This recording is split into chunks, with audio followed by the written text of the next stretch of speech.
നമ്മുടെ ജീവിതം സന്തോഷകരമായിട്ട് ജീവിക്കാനായിട്ട് അത്യാവശ്യമായിട്ടുള്ള രണ്ട് ഘടകങ്ങളാണ് ഐശ്വര്യവും സമാധാനവും. ഇത് രണ്ടും ഉണ്ടെങ്കിലേ നമുക്ക് സന്തോഷകരമായിട്ട് ജീവിക്കാനായിട്ട് സാധിക്കത്തുള്ളൂ. ഇതിന്റെ പ്രത്യേകത എന്താണെന്ന് വെച്ചാലേ, ഇപ്പോ വലിയ വീടുകൾ ഉണ്ടായിരിക്കും, കൊട്ടാരം പോലുള്ള വീടുകൾ ഉണ്ടായിരിക്കും, ആധുനിക സുഖസൗകര്യങ്ങളോടും കൂടി അവിടെ ജീവിക്കുന്നവരുണ്ടായിരിക്കും. പക്ഷെ രാത്രി ഉറങ്ങാൻ കിടക്കുന്ന സമയത്ത് സമാധാനമായിട്ടൊന്ന് ഉറങ്ങാനായിട്ട് അവർക്ക് പറ്റിയെന്ന് വരില്ല, ഇക്കണ്ട സൗകര്യങ്ങളൊക്കെ ഉണ്ടായിട്ടും. പക്ഷെ നേരെ മറിച്ച് തൊട്ടടുത്ത് ചെറിയൊരു വീടുണ്ടായിരിക്കാം, സാധാരണക്കാരന്റെ വീടായിരിക്കാം, വളരെ ചെറിയൊരു തുക ശമ്പളമായിട്ട് കിട്ടുന്ന ജോലിയായിരിക്കാം അവരുടേത്. പക്ഷെ സുഖമായിട്ട് ഉറങ്ങാനായിട്ട് അവർക്ക് പറ്റിയേക്കും. അപ്പൊ എന്താണ് ഈ സമാധാനം എന്ന് പറയുന്നത്? വളരെ അത്യാവശ്യമായിട്ടുള്ള ഒന്നാണ്. എല്ലാ കാര്യങ്ങളും ഉണ്ടായിട്ടും സമാധാനം ഇല്ലെങ്കിൽ പോയില്ലേ. അപ്പൊ അത് ഏറ്റവും പ്രധാനപ്പെട്ട ഒന്നാണ്. പിന്നെ ഒന്നാണ് ഐശ്വര്യം എന്ന് പറയണത്. നമ്മൾ പണവും സമ്പത്ത് എന്നൊക്കെ പറയുമെങ്കിൽ കൂടി ആവശ്യത്തിന് ഉപകരിക്കുന്ന രീതിയിലായിരിക്കണം ഇതൊക്കെ ഉണ്ടാകേണ്ടത്. വേണം, പക്ഷെ ആവശ്യത്തിന് ഉപകരിക്കണം. കൂടുതലാകാനും പാടില്ല. കൂടുതലായാലും ബുദ്ധിമുട്ടാണ്, അവിടെ സമാധാനം നഷ്ടപ്പെടും. അപ്പോ സമാധാനം എന്ന് പറയണതും ഐശ്വര്യം എന്ന് പറയണതും സന്തോഷകരമായിട്ടുള്ള ഒരു ജീവിതത്തിന് അത്യാവശ്യമായിട്ടുള്ള രണ്ട് ഘടകങ്ങളാണ്. അപ്പോ ഇവ രണ്ടും ഒരു വീട്ടിലുണ്ടാവാനായിട്ട്, ഒരു കുടുംബത്തിൽ ഉണ്ടാവാനായിട്ട് എന്തൊക്കെ കാര്യങ്ങളാണ് ചെയ്യേണ്ടത്? 8 കാര്യങ്ങളാണ് പറയുന്നത്. പ്രധാനമായും, അതായത് വാസ്തുപരമായും ആചാരപരമായിട്ടും കുറച്ച് കാര്യങ്ങളുണ്ട്. അതിൽ 8 കാര്യങ്ങളാണ് ഇപ്പൊ പറയാനായിട്ട് പോകുന്നത് കേട്ടോ. ഈ 8 കാര്യങ്ങളും കൃത്യമായി പാലിക്കുന്നവരാണെങ്കിൽ, കൃത്യമായി ചെയ്യുന്നവരാണെങ്കിൽ ബാക്കി എല്ലാം പുറകെ വന്നോളും എന്നാണ് പറയുക. അപ്പൊ നമുക്ക് ഏതൊക്കെയാണ് ഈ 8 കാര്യങ്ങളെന്ന് നോക്കാട്ടോ. ഇതിൽ ഏറ്റവും പ്രധാനപ്പെട്ടത് നമ്മുടെ ഗൃഹത്തിന്റെ പ്രവേശന കവാടമാണ്, അതായത് പ്രധാന വാതിലാണ് കേട്ടോ. ആ ഭാഗം എപ്പോഴും വൃത്തിയായിട്ട് വേണം സൂക്ഷിക്കാനായിട്ട്. അവിടെ വാതിലിന്റെ കട്ടിളപ്പടി എന്ന് പറയുമല്ലോ, അവിടെ ഇരിക്കാനായിട്ട് പാടില്ല, നമ്മളെ ചവിട്ടി നിൽക്കാനായിട്ട് പാടില്ല. കാരണം മഹാലക്ഷ്മിയുടെ ഇരിപ്പിടമാണ് അവിടെ. അപ്പോ അവിടെ എപ്പോഴും വൃത്തിയായിട്ട് വെക്കേണ്ടതാണ്. അപ്പോ പ്രധാനപ്പെട്ട വാതിലിനും അത്രയേറെ പ്രാധാന്യമുണ്ട്. ചിലപ്പോഴൊക്കെ കണ്ടിട്ടുണ്ടാവും വാതിലിന്റെ ഭാഗത്ത് ഓരോ സമയത്ത് ഈ ചിതലൊക്കെ അരിച്ചിട്ട് കുത്തിയിട്ട് പൊട്ടിയിട്ടുണ്ടാവും. അപ്പോ അങ്ങനെയുള്ള കാര്യങ്ങളൊക്കെ വരുമ്പോ അത് ഉടനടി പരിഹരിക്കേണ്ടതാണ് കേട്ടോ. അതുപോലെ തന്നെ വാതിൽ തുറന്നു കഴിഞ്ഞാല് നേരെ ചപ്പുചവറുകൾ കാണുക, അല്ലെങ്കിൽ ചെരുപ്പുകൾ കൊണ്ടുവന്ന് അയച്ചിടുക, അങ്ങനൊന്നും പാടില്ല.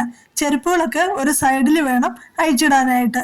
അതോടൊപ്പം തന്നെ അവിടെ ഒരു തുളസിത്തറയും കൂടി ഉണ്ടെങ്കിൽ അത് ഏറ്റവും നല്ലതാണെന്ന് പറയാറുണ്ട് കേട്ടോ. അതുപോലെ തന്നെ വാതിലിന് മുകളിലായിട്ടോ അല്ലെങ്കിൽ കട്ടിളപ്പടിക്ക് മുകളിലായിട്ടോ ഈ ശുഭചിഹ്നങ്ങള് പതിപ്പിക്കുന്നത് വളരെ ഐശ്വര്യം തരുന്ന ഒന്നാണ്. ചില വീടുകളില് ശ്രീ ഗുരുവായൂരപ്പൻ ഈ വീടിന്റെ ഐശ്വര്യം എന്ന സ്റ്റിക്കറൊക്കെ പതിപ്പിച്ചിട്ടുണ്ടാവുമല്ലോ, അത് വളരെ നല്ലതാണ്. ഒരു പോസിറ്റിവിറ്റി നൽകുന്ന ഒന്നാണത്. പിന്നെ പറയേണ്ടുന്ന ഒരു കാര്യം, നമ്മുടെ പൂജാമുറിയില് 2 നേരം വിളക്ക് കൊളുത്തുക, അതായത് രാവിലെയും വൈകിട്ടും വിളക്ക് കൊളുത്തുക.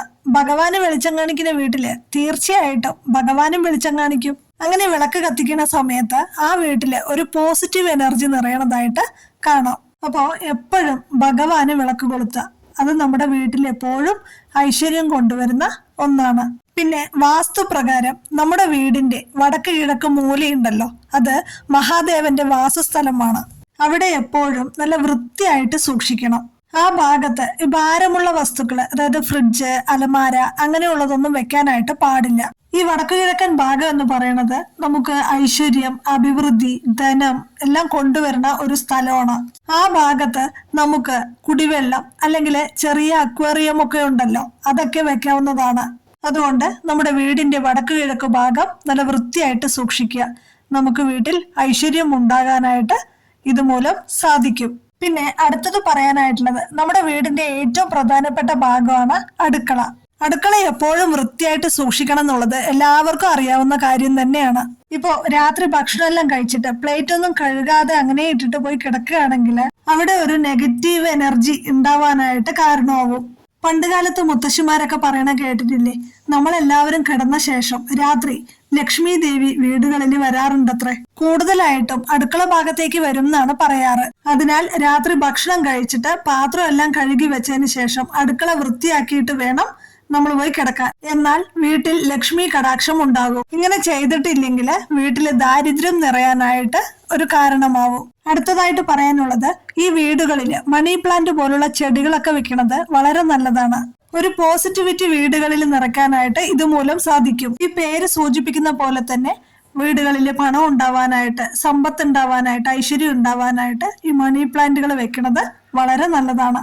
അടുത്തതായിട്ട് പറയാനുള്ളത്, ഈ വീടുകളിൽ കേടുപാട് വന്ന വസ്തുക്കൾ ഉണ്ടാവുമല്ലോ, ഇലക്ട്രോണിക് സാധനങ്ങളും കേടുപാടുകൾ പറ്റിയിട്ടുണ്ടെങ്കിലോ, അല്ലെങ്കിൽ ഈ അടുക്കളയിലുള്ള സാധനങ്ങൾ, ചട്ടുകം അങ്ങനെയുള്ള, അല്ലെങ്കിൽ കസേര, മേശ അങ്ങനെയുള്ള എന്തെങ്കിലും സാധനങ്ങൾ പൊട്ടിയത് ഉണ്ടാവുമല്ലോ, അതൊക്കെ ഉപേക്ഷിക്കണം എന്നാണ് പറയുക. ശരിക്കും പറഞ്ഞാൽ ഈ കേടുപാടുകൾ വന്നൊന്നും ഉപയോഗിക്കാൻ പാടില്ല എന്നാണ് പറയുക. പിന്നെ ഏഴാമത് പറയാനായിട്ടുള്ള ഒരു കാര്യം, വീടുകളിൽ അനാവശ്യമായിട്ടുള്ള തുണികൾ ഉണ്ടാവുമല്ലോ, അതായത് നമ്മൾ ഉപയോഗിക്കാത്ത പല തുണികളും ഉണ്ടാവും അലമാരയിൽ. അതെല്ലാം എത്രയും പെട്ടെന്ന് വീട്ടിൽ നിന്നും ഒഴിവാക്കണം.